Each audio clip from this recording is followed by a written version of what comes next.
It was a sunny afternoon in Washington, D.C., and the world seemed to pause as the crowd gathered around the presidential motorcade. The air was thick with anticipation and a quiet unease, as if something unseen had already begun to unfold. The motorcade rolled slowly through the streets, its black and white limousine carrying a man who had become both a symbol and a source of division.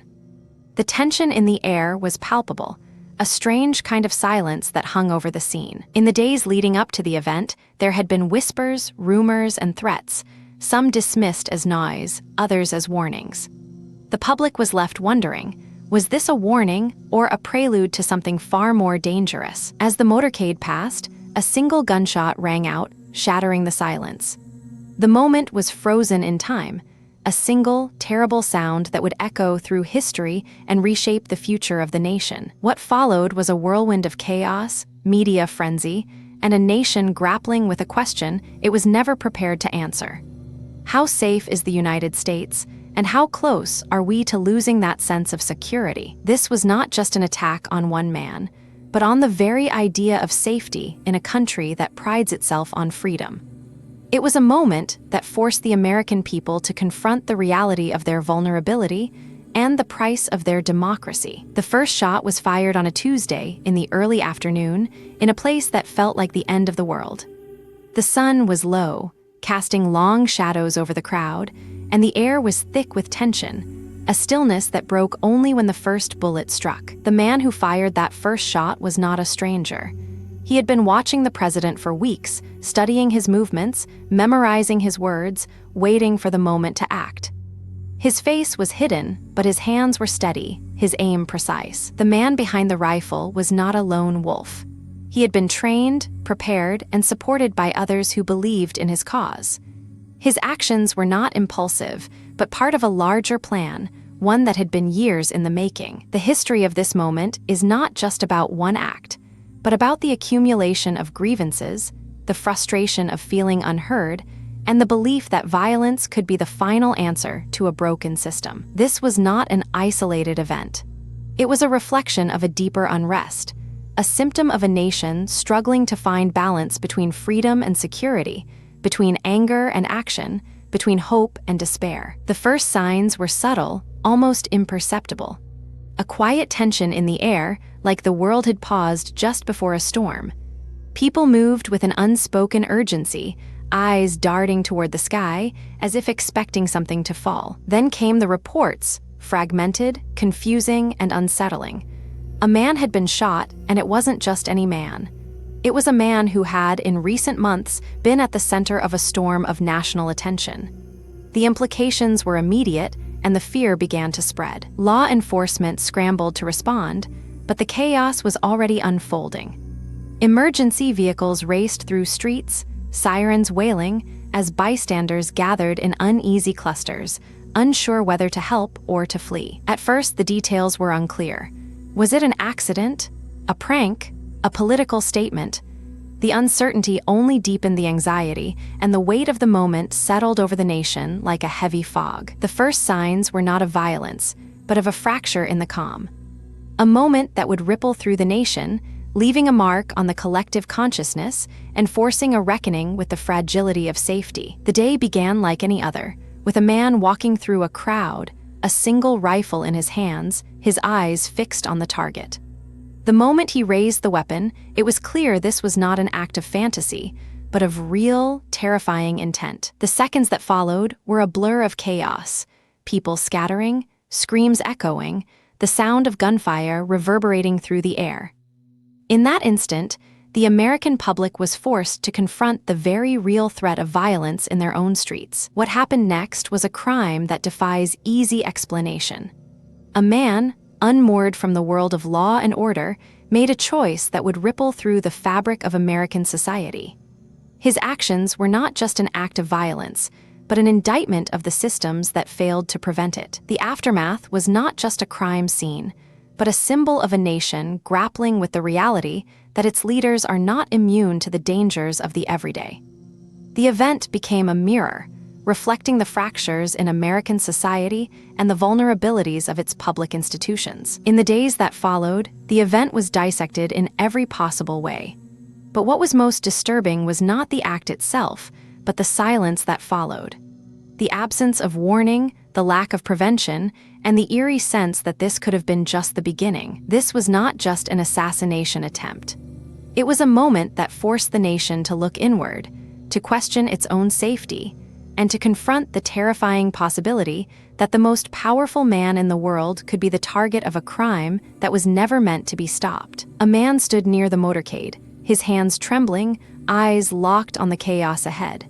He saw the gun, heard the shot, and felt the air shift around him as if time itself had frozen. His voice shakes as he recounts the moment the gunfire echoed through the crowd, the silence that followed, and the realization that something irreversible had just happened. Another witness, a woman in her late 60s, describes the fear that gripped her as she watched the president's motorcade move through the streets, her hands clutching her purse as if it were the only thing keeping her grounded. She speaks in hushed tones, her words heavy with the knowledge that she was there, that she saw it happen, and that she can never unsee it. These accounts are not just stories, they are fragments of reality, pieces of a larger puzzle that continues to shape our understanding of what happened and what it means for us all. To hear these voices is to be reminded that we are all witnesses to history, and that some histories are too close to home to ignore. The investigation began with a single bullet, but it led to more questions than answers. Law enforcement combed through every inch of the scene, searching for clues that would explain how this event unfolded. Among the evidence, there were inconsistencies, gunpowder residue in unexpected places, shell casings that didn't match the reported firearms, and a trail that seemed to vanish before reaching its origin. Then there were the phone records, a sequence of calls that didn't match the timeline of the event, suggesting someone was watching, waiting, and possibly orchestrating something far more complex than a single act of violence. The deeper they dug, the more they realized this wasn't just an attack. It was a test, a signal, a warning, and the lines between intent and chaos had never been thinner. The investigation revealed that the truth was not just hidden, it was buried, and the only way to uncover it was to dig deeper, even if it meant confronting a world that had grown too comfortable with silence. There is one detail that has never been explained: why the rifle used in the attack was never recovered. No trace of it, no fingerprints, no shell casing. It vanished as if it had never been there. This absence is more than a gap in the investigation, it is a wound in the truth. The weapon that almost took a president's life simply disappeared like it had never been fired, never existed. In the absence of physical proof, the narrative shifts. Suspicion becomes speculation, and speculation becomes conspiracy. The weapon's disappearance becomes a symbol of the larger mystery, the gap between what we know and what we can prove. This silence is not just about a rifle. It is about the limits of our knowledge, the spaces where the truth cannot reach. And in those spaces, the question remains: who truly fired that shot? The rifle is gone, but the silence it left behind lingers. And in that silence, the question of who fired the shot remains unanswered, like the echo of a shot that never landed. There are whispers in small towns and online corners that the assassination attempt was more than it seemed. Some say the shooter was never alone, that others watched from the shadows, waiting for the moment to act. Local legends claim the shooter had a history with Trump. Some say a personal vendetta, others say a deeper, darker connection to the political machine itself. In the absence of clear answers, people fill the silence with stories. Some say the shooter was a former soldier, others say he was a civilian with a hidden past. These stories are not just speculation, they are the way people make sense of chaos. They are the way people hold on to hope, even when the world feels broken. And in the end, the truth may never be known. But the stories live on, passed from one person to the next, like a flame in the dark. Even now, the details of the assassination attempt remain shrouded in a fog of uncertainty. We are left with questions that refuse to be answered, like echoes in an empty hall. The shooter's identity, the motive, and the precise moment the plan was set in motion. These are pieces of a puzzle that have yet to be fully assembled. The truth may never fully emerge, but its absence has become a kind of scar on the national consciousness, one we are still trying to understand. What remains is not just a mystery, but a reminder that in the darkest moments, We are all just trying to make sense of what we've lost. We live in a world where the line between reality and danger is thin, and the weight of history presses on every moment. The attempt on Trump's life is not just an event. It is a symptom of a deeper, unresolved tension in our national soul. The echoes of this day will not fade quickly. They will linger in the silence between breaths, in the spaces where we hesitate. Let us not be defined by the violence of the moment, but by the courage it takes to build a safer, more thoughtful future. The road ahead is uncertain, but it is ours to walk, not with fear, but with the weight of responsibility. St. Mary's Abbey stands silent, its stone walls weathered by time and whispers. Once a place of worship, it now holds the weight of forgotten prayers and unspoken fears. The air here feels heavy, as if the past refuses to let go.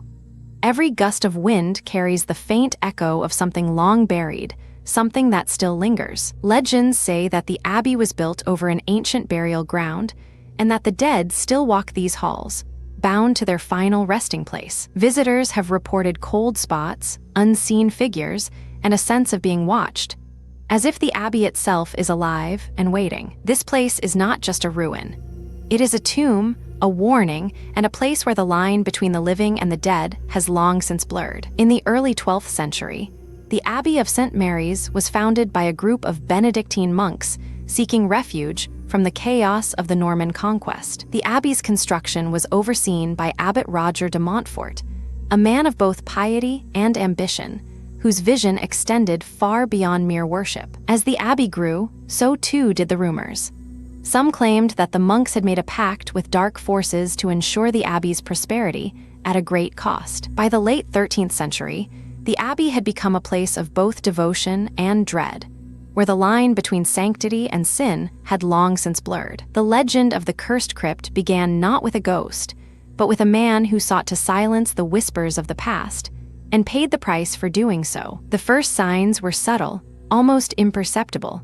A faint chill that clung to the stone walls, a sound that echoed just a moment too late, as if the crypt itself was holding its breath. The torchlight flickered without wind, casting long shadows that moved on their own, stretching and shrinking as if something unseen was watching, waiting. Then came the scent, a damp, metallic tang that clung to the air, not like mold or decay, but like something ancient and unnatural, stirring memories not of this world. The air grew heavier, almost suffocating, and the silence became a presence in itself, deep, oppressive, and laced with the weight of something that had been waiting far too long. Even the stones seemed to hum with a low, resonant frequency, as though the very walls were alive, remembering, resisting, and warning. On the night of the 14th, a young monk named Brother Elias vanished without a trace.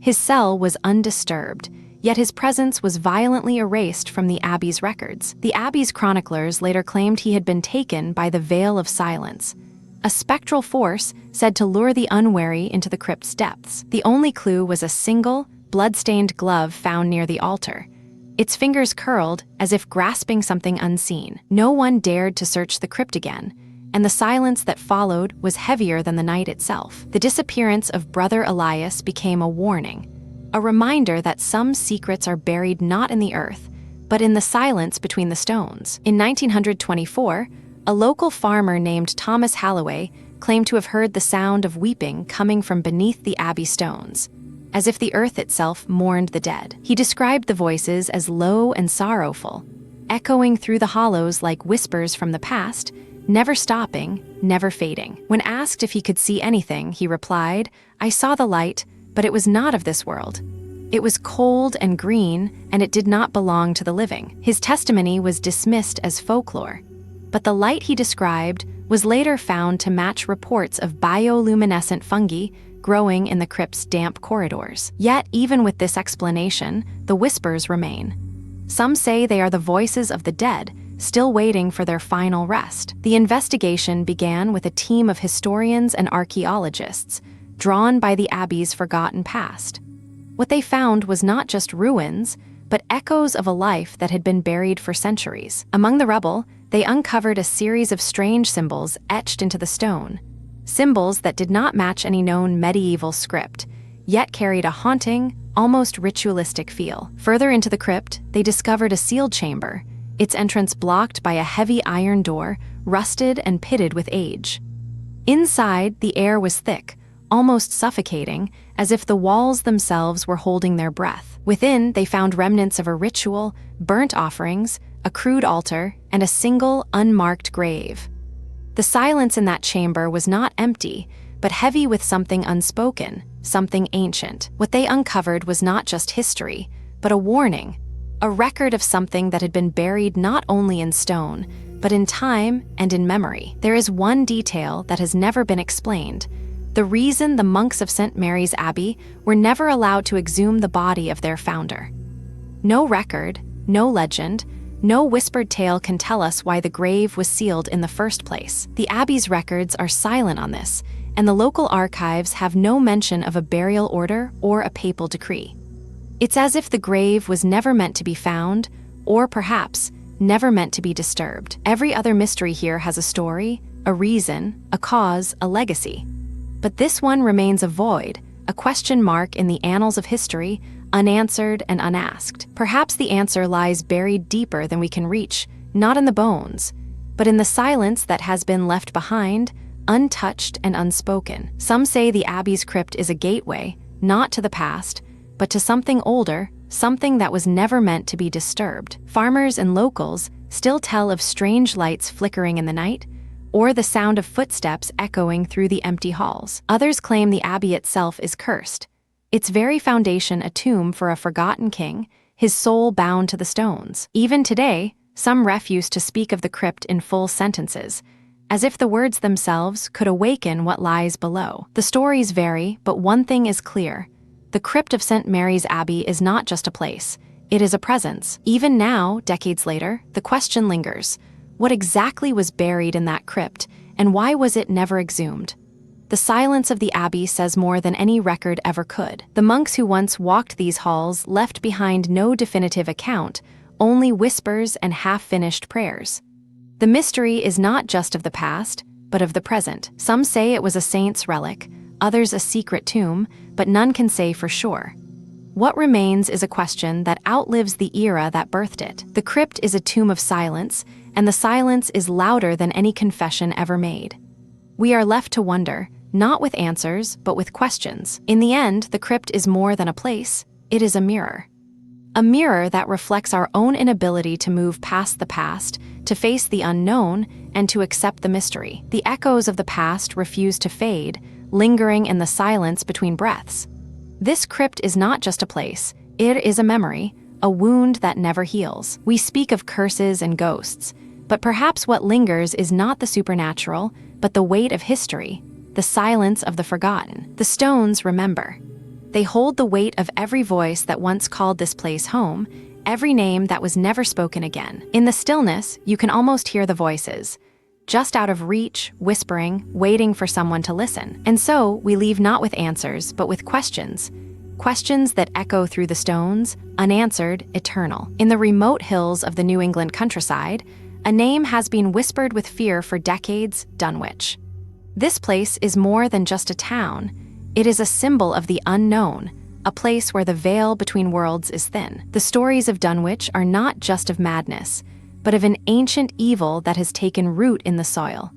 It is a place where the past does not rest, but lingers like a shadow over every corner. Local lore speaks of a great, ancient cult that once worshipped a forgotten god. Their rituals, hidden in the woods, were said to summon things that should not be awakened. Over time, the town has faded from memory, but the fear it inspired has not. It remains a place of dread, a place where the very air feels heavy with the weight of something ancient and waiting. Dunwich is not just a place, it is a warning. A place where the line between reality and the supernatural is blurred, and where the past refuses to stay buried. The story begins in the heart of Massachusetts, where the old world meets the new. It starts with a man named Henry Armitage, a man of science and ambition, who dared to probe the depths of the unknown. Armitage's fascination with the occult led him to the forbidden teachings of the ancient ones, and he sought to bring them into the modern world.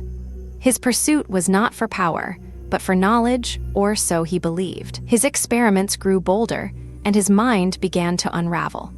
The lines between man and monster blurred, and he became obsessed with the idea of summoning an entity from the dark places of the world. The entity he sought was not a god, but a thing from the void, a being of ancient and terrible power.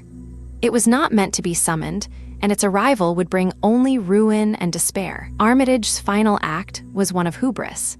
He reached beyond the limits of human understanding, and in doing so, he unleashed something that would forever alter the course of history. The first signs that something was terribly wrong came in the silence. There was no sound, no noise, only the heavy breathing of the wind through the old trees and the slow, creeping unease that settled in the bones. The sky above grew darker than it should have, a deepening bruise of violet and gray, as if the world itself was holding its breath. The light dimmed, not from clouds, but from something unseen pressing down on the air. Even the animals grew still, their usual sounds replaced by an eerie stillness. Birds ceased their calls, and the insects stopped their hum, as if the world had been put on hold by an unseen hand. The air itself felt heavy, thick with an unnatural stillness. It was not the calm of a summer evening, but the hush before something ancient and terrible stirred from its slumber. And then, just as the last light faded, the world seemed to hold its breath, and the horror began. The night of the disappearance was unremarkable, save for the unnatural silence that fell over the village. No wind, no voices, just the heavy hush of something watching, waiting. The Henson family vanished without a trace, their home left untouched, as if time itself had paused to let them disappear into the void. In the days that followed, the silence became a presence of its own, a thing that clung to the air and made every breath feel like an act of defiance. The disappearance was not just an event.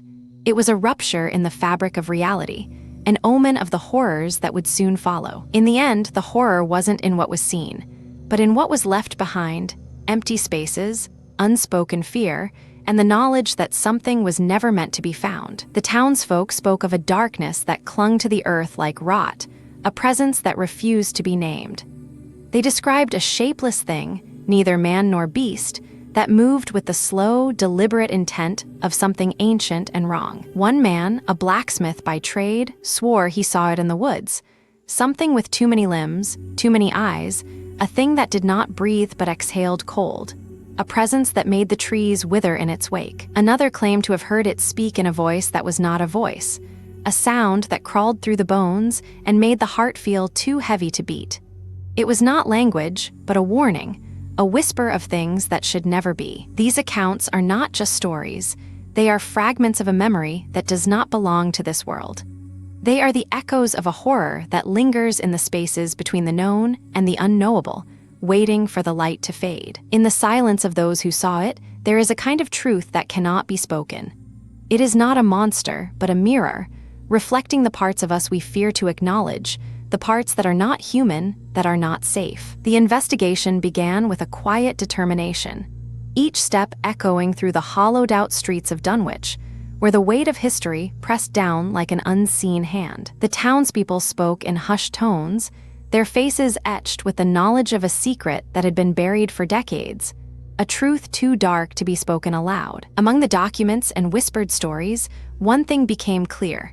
The old house on the hill was more than a structure. It was a wound in the earth, a place where the line between the natural and the unnatural had long since blurred. The deeper we dug, the more the silence grew, not from absence, but from the presence of something watching, waiting, and never speaking. Each discovery felt like a step closer to something we were not meant to see, and with every step, the air grew heavier, as if the world itself was holding its breath. There is one detail that has never been explained. A single thread in the tapestry of the Dunwich horror that remains deliberately obscured, like a wound left unbandaged. The eldritch abominations are described in detail, their forms, their voices, their grotesque anatomy. But what of the one that called from the depths?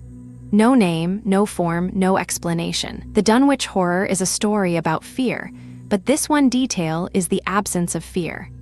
The silence that follows the scream, the void that swallows the explanation. Perhaps it is not meant to be explained. Perhaps the true horror is not in the thing itself, but in the knowledge that some things are beyond language, beyond reason, beyond even the imagination. We are left with silence, with questions, with the weight of a mystery that lingers like a shadow in the corner of our minds, waiting to be noticed. In the quiet corners of Arkham, where the fog clings to the streets like a forgotten memory, the tale of Dunwich is passed down in hushed tones. The townsfolk speak of it as if it were a wound that never healed. Some say it's not the monster itself that haunts them, but the idea of what it represents. Something beyond human comprehension, something that defies the laws of nature and reason. Local legends speak of a ritual, a summoning, an ancient pact with forces that should never be awakened. The details are vague, but the fear is sharp, like the edge of a blade. Even now, in the modern age, people still whisper about the Dunwich Horror. It's not just a story, it's a warning, a reminder of the thin veil between the known and the unknowable. The legend lingers, not as a tale of triumph, but as a cautionary whisper, something to be feared, not understood. And in that fear, the horror lives on. The mystery of the Dunwich Horror remains unsolved, not because of lack of evidence, but because the truth refuses to be pinned down. It lingers in the spaces between the lines of H.P. Lovecraft's text, in the silence between the screams of the damned. We are left to wonder, was it the eldritch entity or the human greed and fear that made it possible? The lines blur, and the horror is not in what is written, but in what is left unsaid. Lovecraft's genius lies not in the monster, but in the mystery. He gave us a world where the unknown is not just lurking, it is living, breathing, and waiting. To this day, the Dunwich Horror is a ghost in the machine of modern horror. It is a warning, a question, and a story that refuses to be closed. It lives on, not in the text, but in the silence of the reader. The Dunwich Horror is not a monster to be fought, but a truth to be faced. It is the quiet unraveling of the world as we know it, the slow erosion of sanity in the face of the unknown. In the end, the horror is not in the beast, but in the silence that follows its passing. It is the weight of what we choose to ignore, the fear of what we cannot name. We are all, in some way, complicit in the unseen. The Dunwich Horror lives not in the darkness, but in the spaces between our certainties. Let this tale be a mirror. Let it show you the cracks in your own world and the monsters that may already be hiding there. And so, with a heavy heart, I leave you with this thought. The greatest horror is not the thing that lurks, but the silence that allows it to stay. This place, once a beacon of hope, now stands as a monument to suffering. It was built in the early 1900s, with stone and steel, meant to cure the minds of the broken. Now, it's a place where silence screams louder than any voice. Inside, the air is thick with history. The walls, once lined with patient portraits, now bear the scars of time and neglect. Every corner holds a memory, a whisper of the past that refuses to fade. The reputation of this place is not just a tale of the past, it haunts those who dare to enter. Locals speak in hushed tones of cold spots, whispers in the night, and eyes in the dark that never blink. There are no official records of the events that took place here, only fragments of testimony and rumors. But one thing is certain, this place was not built to heal. It was built to contain, and now it stands empty, waiting. Waiting for someone to listen, to feel the weight of its past, and to understand why it never truly left. In 1882, the town of Blackmere faced a growing crisis. The population was expanding, and with it came a need for mental health care. The local council, desperate for a solution, approved the construction of the Blackmere Asylum. Designed by architect Elias Voss, the asylum was meant to be a beacon of modern medicine and humane treatment. It featured large windows, natural light, and a central courtyard meant to promote healing and dignity. Among the most infamous figures tied to the asylum was Dr. Harold Greaves, the chief physician. He believed in the power of isolation and restraint, and his methods were brutal. He was both admired and feared by the townsfolk. The asylum became a place of mystery and dread.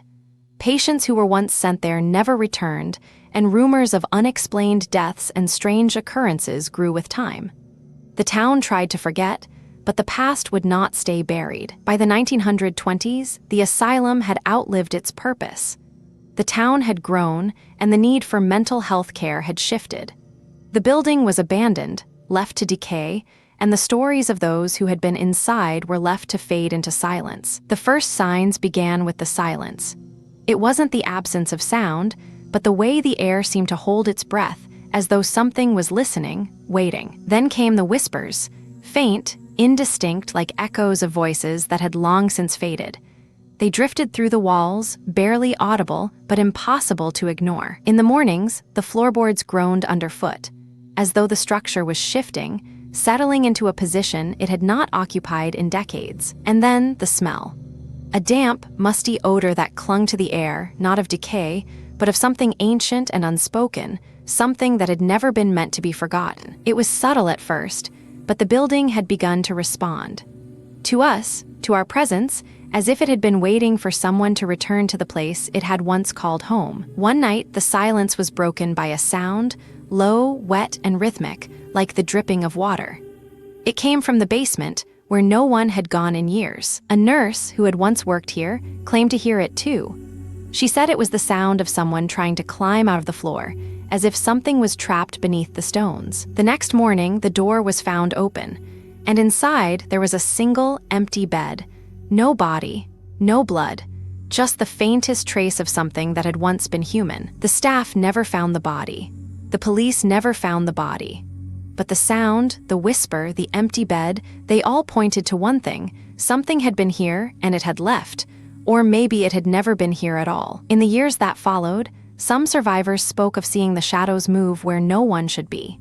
They described figures in the distance, too vague to make out, yet unmistakably there. One man, who had been locked in the basement for weeks, claimed to hear whispers in the walls, voices that never stopped speaking in a language he didn't understand. There were those who swore they felt a presence in their sleep, a cold breath against their neck, a touch that left no mark but a deep, lingering fear. Some said the walls wept, not with tears, but with something else, something that soaked the floor and clung to the skin, making them feel as though they were being watched from within. These accounts, though fragmented, share a common thread. A sense of being followed, of being watched, of being trapped in a place that refused to let them go. The team arrived at the asylum with cameras and notebooks, but also with a deep sense of reverence. We knew we were stepping into something that had been left behind, something that had been forgotten by time. As we moved through the halls, the silence was not empty. It felt like it was holding its breath, waiting for something to break it. We found journals left behind by former patients, filled with desperate pleas and accounts of voices that never stopped speaking. In one room, we found a mirror that seemed to reflect more than just the present, images of people who had never been there, but who felt like they had always belonged. There were no clear signs of struggle or chaos, only an eerie calm that made it hard to believe that this place had ever been filled with suffering. As we left, the weight of the place lingered, not in fear, but in memory, like the asylum had not been abandoned, but had simply waited for us to remember. There is one thing that has never been explained, one detail that lingers in the air like an unfinished sentence. It's not the whispers or the cold, it's the absence of a body. They found everything else, footprints, stains, the sound of a child's voice, but no body. No remains, no evidence of a person who was once here. Just silence where there should have been a life. The note was never recovered. It was lost in the chaos, or perhaps it was taken. But what if it was never meant to be found? What if the truth was meant to stay buried, along with the person who wrote it? We search for answers in the echoes of the past, but sometimes the most unsettling truth is the one we are never meant to uncover. The absence of a body is not an absence of a story. It's a story in itself. And so, we are left with the question that haunts us more than any scream or shadow. What happened to the person who was never found? Some say the asylum was built on sacred ground, where the earth itself remembers the pain that was buried here. Others believe the spirits of the patients still linger, trapped between the walls they could never escape. Some claim the asylum was never abandoned. It was sealed, and the horrors inside were never meant to be found. The local legends have no proof, but they have stories, and stories have a way of shaping the truth. And in the silence between the whispers, some still feel the weight of what was left behind. Even now, the silence of this place is not empty. It is filled with echoes of a past that refuses to be forgotten, a past that still lingers in the walls, in the air, in the minds of those who dare to listen. No official records confirm what happened here. No bodies were ever found. No one was ever charged. The truth has been buried, not by time, but by silence, by fear, by the weight of what was never spoken. Some say the place is a monument to institutional cruelty. Others whisper of something more. A force that does not die with the patient, that does not fade with the years, that waits for the next soul to wander too close. There are no answers here, only questions that refuse to be answered. And in the end, that is what makes this place so dangerous. Not the ghosts, but the silence that follows them. The mystery remains, the truth remains, and until someone dares to uncover it, this place will continue to haunt those who come too close. The silence here is not the absence of sound, but the echo of something once alive. It lingers in the air like a memory we can't quite grasp. These places don't just fade away, they hold on. They remember, and they wait for someone to listen. We walk through these places, but they walk through us. They mark us, and we carry their weight long after we leave. The past does not die, it just finds a way to speak. And sometimes, it speaks in silence. So when you walk away from here, remember that some stories don't end. They just fade into the dark, waiting for the next listener. In the heart of the Pyrenees, where the land is rugged and the sky is often overcast, stands the castle of Montségur. A place where history and silence intertwine, where the echoes of the past still linger in the stone. This fortress was once a beacon of faith, a stronghold of the Cathars, but it became a symbol of their persecution. The walls that once stood for resistance now bear the weight of memory. The air here is thick with something more than the scent of damp earth. It carries the weight of suffering, of voices silenced by fire and fear. Every crack in the wall, every chipped stone, tells a story of endurance and despair. This place is not just a ruin, it is a tomb of faith and a monument to tragedy. To stand here is to feel the gravity of history pressing against you. The blood-stained walls of Montségur are not just a place. They are a wound, a scar on the land, and the soul of a people. The roots of this tragedy stretch back to the 13th century, when the Cathars, a Christian sect, found refuge in the Pyrenees. Their beliefs, rooted in purity and asceticism, clashed with the growing power of the Church. The Church, fearing heresy, launched a brutal crusade against them. Montségur became a fortress of resistance, a place where the Cathars clung to their faith despite overwhelming odds. The people of Montségur were not just warriors, but scholars, artists, and families who saw their faith as a way of life. They built a society that thrived in the shadow of persecution. As the Crusaders closed in, the Cathars made a desperate choice. Some fled, but many chose to stay, believing their faith would outlast the violence and betrayal of the world. The siege that followed was not just a battle for land, but for the soul of a people. The walls of Montségur would bear witness to their courage, their suffering, and their final stand. The first signs were subtle, almost imperceptible. A faint tremor in the stone walls, as if the castle itself was holding its breath. A hush fell over the village, as if the very air had been drawn into the castle, leaving behind an eerie, unnatural silence. The wind, once a familiar companion, now carried a strange, almost mournful sound, like a dirge for something long lost. In the night, the stones seemed to hum with a low, resonant frequency, as though the castle was remembering its past in a language only the earth could understand. People began to whisper of old curses and forgotten oaths, of a time when these walls had known pain and blood and would not forget. The castle, once a place of refuge, had become a symbol of something far darker, of a past that refused to be buried. It was in the dead of night that the last of the Cathars vanished. The castle, once a beacon of faith, now echoed with the silence of those who had been betrayed. The villagers, bound by fear and compulsion, turned their backs on those they once called kin. The betrayal was not just of faith, but of family and memory. The final act was a silent one, a disappearance that left only whispers and the stain of blood on the stone. The castle became a monument to the price of faith in a world that no longer held it. No one knows exactly what happened in that final night.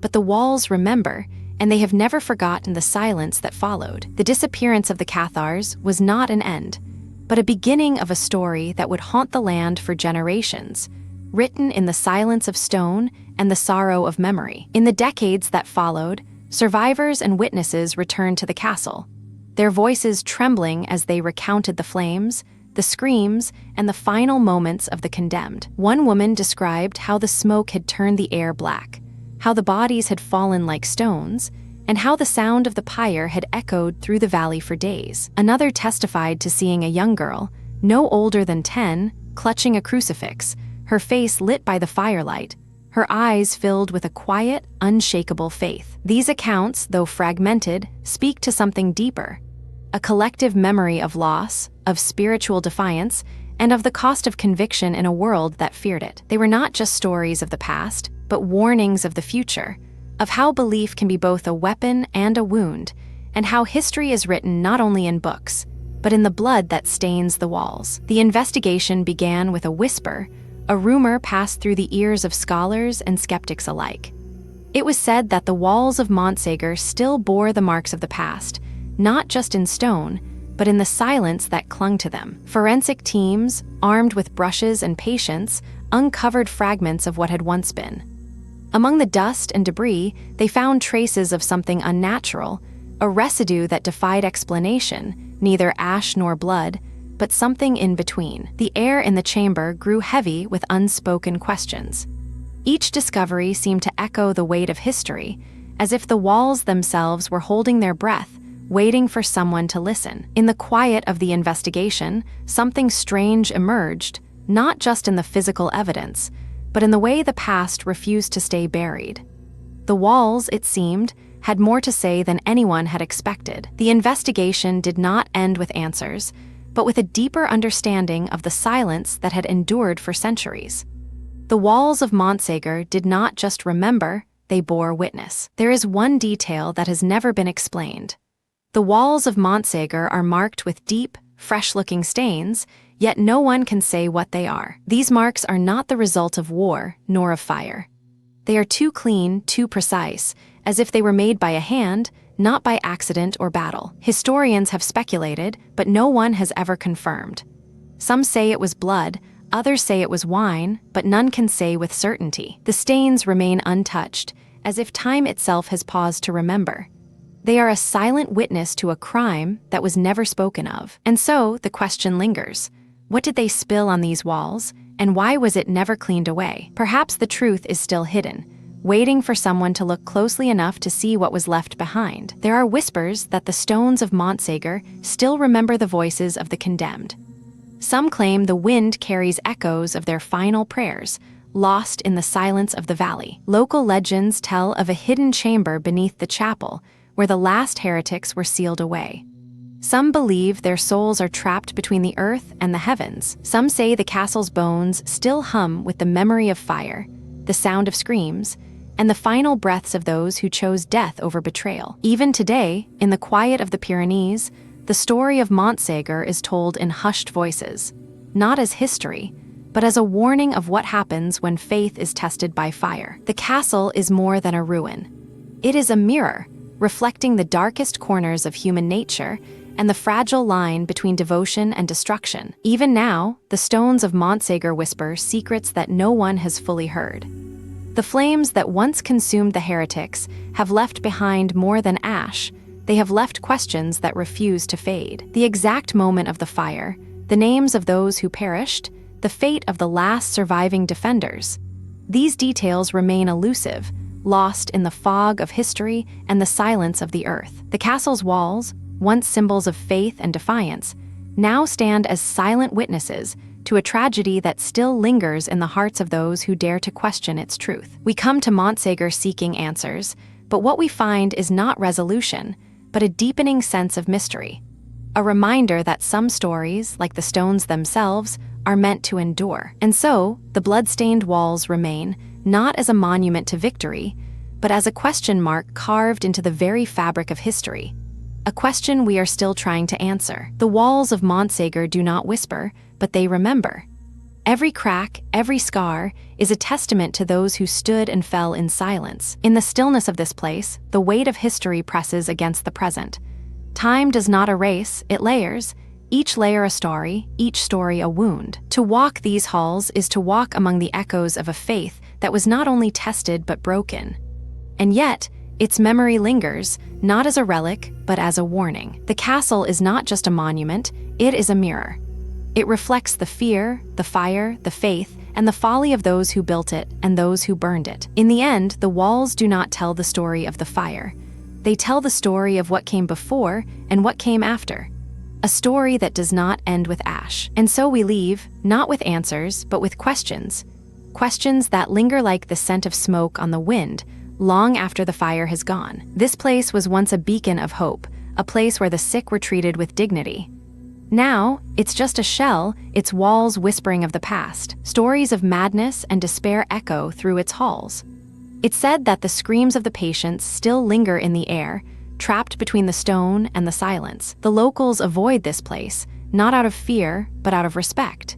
They know that some things are best left undisturbed, especially when the past refuses to stay buried. Every night, the wind seems to howl through the corridors, carrying with it the sound of voices, of laughter, of pain, all trapped in a place that no longer belongs to the living. It's not just a building anymore. It's a memory, a wound, a place where the line between the real and the imagined has long since blurred. In 1867, the state of New York approved the construction of the Willowbrook Asylum, a place meant to house the mentally ill. It was a time of limited understanding, and the belief that confinement was a form of treatment. The architect, Elias Voss, was known for his rigid designs and cold, clinical approach. His vision was one of control, not care. The building was to be a fortress of order, a place where madness could be tamed. By the 1880s, the asylum had become infamous. Patients were often restrained, and the conditions were deplorable. The doctors who ran it believed in the power of isolation and punishment, not treatment. The most infamous figure was Dr. Thaddeus Rook, who led the asylum from 1883 to 1905. He was a man of science, but also of cruelty. His methods were brutal, and his reputation spread far beyond the state. By the early 1900s, the asylum had reached its peak of infamy. Reports of abuse, neglect, and death flooded the media. The state eventually took over the facility, but the damage had already been done. In 1913, the state declared the asylum unfit for human habitation. The doors were sealed, and the building was left to decay. The echoes of suffering still linger in its walls, waiting for someone to listen. The first signs were subtle, almost imperceptible. A whisper in the wind, like a voice trying to be heard over the silence. It wasn't loud, but it wasn't right. Then came the cold. Not just the chill of the night, but a deep, unnatural cold that clung to the skin, even when the sun was high. It was a presence, not just a temperature. The lights flickered, not from a fault in the wiring, but as if something unseen was trying to communicate. A signal, a warning, a plea. Footsteps echoed, though no one was there.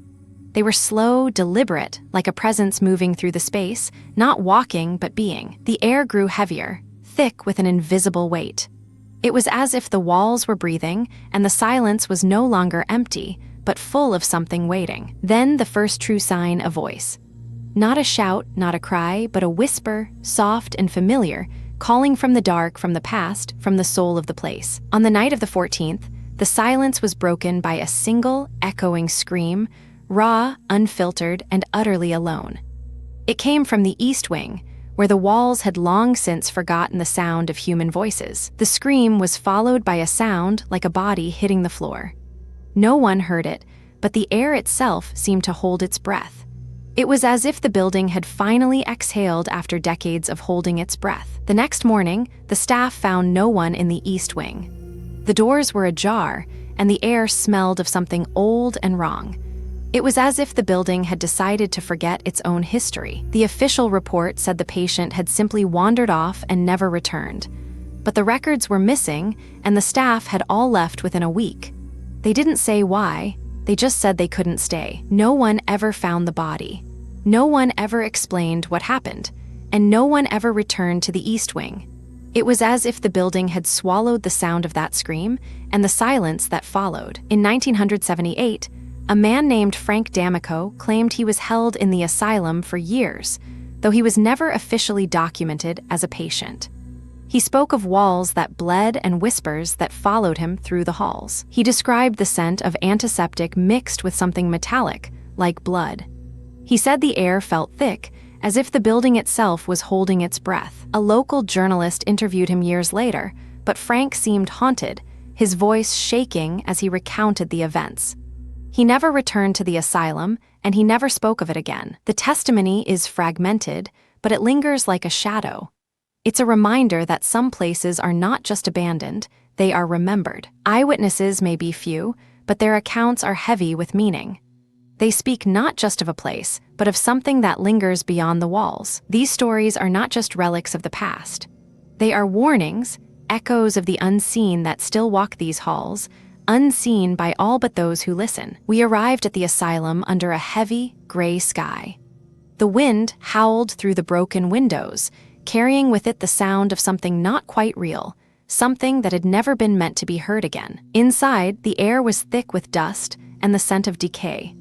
Every wall seemed to hold a memory, every shadow seemed to move with intent, as if the building itself was watching us. There were no signs of struggle, no evidence of violence, only a series of entries, each one written in the same hand, each one ending with a single word: silence. The deeper we went, the more the walls seemed to shift, the more the silence felt like a presence, like a thing that had been waiting, patient and quiet, for us to return. We tried to leave, but the door wouldn't open. The lights flickered, and for a moment, I thought I saw a figure in the corner of my eye, not of this world, but of this place. We left at dawn, but the asylum remained. It was never truly abandoned. It had only been waiting for the right moment, for the right people, to be heard again. There is one detail that has never been explained, and it haunts me more than any ghost. No one knows what happened in that final room. The records were burned, the staff vanished, and the last patient was never found. It's as if the building swallowed them whole. The silence there is not empty, it's full. It's a presence, thick and heavy, pressing against your chest, whispering in a language you don't understand. Sometimes I think the real horror isn't what happened there, but what was left behind, what was never told. And in the end, the one thing we are left with is the question. Not of what happened, but of why it was never explained. There are whispers that the asylum was built on sacred ground, that the land itself rejects the suffering it once held. Some say the walls are still alive, that the echoes of screams never truly fade, but linger in the bones of the stone. There are those who claim the asylum is not abandoned, but dormant, waiting for the next soul to wander too close. Stories have passed through generations like a curse, each retelling adding more fear, more mystery, more silence. Even today, the silence is louder than the stories, and the air still holds the weight of a place that never truly let go. Even now, decades later, the silence of that place remains unbroken. No official report has ever fully explained what happened there, and no one has ever found the bodies that were supposedly buried beneath the floorboards. The last known patient to leave the building was never seen again. Some say he was a ghost, others say he was never there at all. The truth has been buried, both literally and metaphorically. The local authorities have long since abandoned their pursuit of answers. The cost of an investigation would be too great, and the public has grown tired of the whispers that still echo through the town. What remains is not just a place, but an idea, the idea that some stories are too dark to be told, too painful to be understood. The asylum is a monument to the failures of the past and to the silence that follows. The mystery lingers not because it has answers, but because it refuses to be forgotten. It waits in the shadows, in the silence, in the spaces between the words that were never spoken. And so, the asylum stands as a warning, not of the past, but of the present. A reminder that some places are never truly left behind, and some truths are never fully revealed. The silence here is not empty, but full of what was once said, what was once felt, what was once lost. These walls still remember the voices that echoed through them, the pain that lingered in the air. We come here seeking stories, but sometimes the stories find us. The past does not stay buried, it lingers in the corners of our minds, waiting for the right moment to return. We think we are here to uncover the truth, but perhaps the truth is already here, waiting for us to listen. The past does not need to be found, it simply needs to be heard. And so, as we leave this place, we carry with us not just the weight of its history, but the quiet certainty that some stories are never truly told, only remembered. This place, known as Blackmore Asylum, was once a beacon of medical hope, but now it stands as a silent witness to despair. Its walls have borne the weight of countless souls, each one lost to the dark forces that once thrived within. The air here feels heavier, as if the past has not yet left. The silence is not empty, but full of echoes of voices long gone, whispering through the cracks of the old brickwork. Stories of the asylum's dark past have passed through generations, of patients who vanished, of screams that never ceased, and of doctors who lost their minds in pursuit of progress. The reputation of Blackmore Asylum is not just a tale of the past, but a warning of the horrors that can arise when humanity's most vulnerable are left in the hands of those who claim to care. This is where the darkness lingers, not just in the structure, but in the very air it breathes. It is a place where the line between reality and nightmare has long since blurred. The asylum was built in the late 1800s, a time when madness was still seen as a moral failing rather than a medical condition. The first patients were taken in 1892, their stories buried under layers of silence and shame. Designed by a physician named Dr. Elias Voss, the asylum was meant to be a place of healing, not punishment. But the walls were built with the same stone that had long been used to imprison the insane. The first patients were mostly women, those deemed hysterical or possessed by forces beyond their control. They were kept in isolation, sometimes for years, with little to no care beyond a thin layer of restraint. Over the years, the asylum grew larger, its purpose shifting from treatment to containment. The staff became more feared than trusted, and the patients became more invisible than human. By the 1940s, the asylum was at its peak of use, housing over 200 patients. But the cost of keeping them was high, and the world was changing, slowly. But surely, the asylum's mission was being redefined. The first signs were subtle, almost imperceptible, a faint echo in the empty halls, like a voice whispering just out of reach. It wasn't sound, but the feeling that we weren't alone. Then came the temperature shift. The air grew colder, despite the heat of the day outside. It wasn't just a draft, it was a presence, heavy and suffocating, pressing against the skin. And then, the silence. Not the kind that comes from emptiness, but the kind that feels like it's holding its breath, waiting for something to break it. A silence that doesn't belong to this world. The first real sign came when the door creaked open on its own. No wind, no draft, just the sound of wood groaning, as if it had been waiting for someone to come back. It was then that I realized we weren't just exploring an abandoned building. We were trespassing on something that had been left behind, something that refused to stay buried. The night the lights went out, the silence was not the absence of sound, but the presence of something listening. A chill crept through the air, and the walls seemed to breathe with a slow, deliberate rhythm. A patient was last seen wandering the east wing, muttering to themselves, their shadow stretching unnaturally long across the floor. Then, silence. No scream, no cry, just a door slamming shut, followed by nothing. The staff found a locked diary in the nurses' quarters, filled with frantic entries about a shadow moving on its own, a voice whispering in the dark, and a single name, Lucas, written over and over until the pages were stained with ink. Lucas was a patient who never left his room. His door was never opened, and his room was never searched.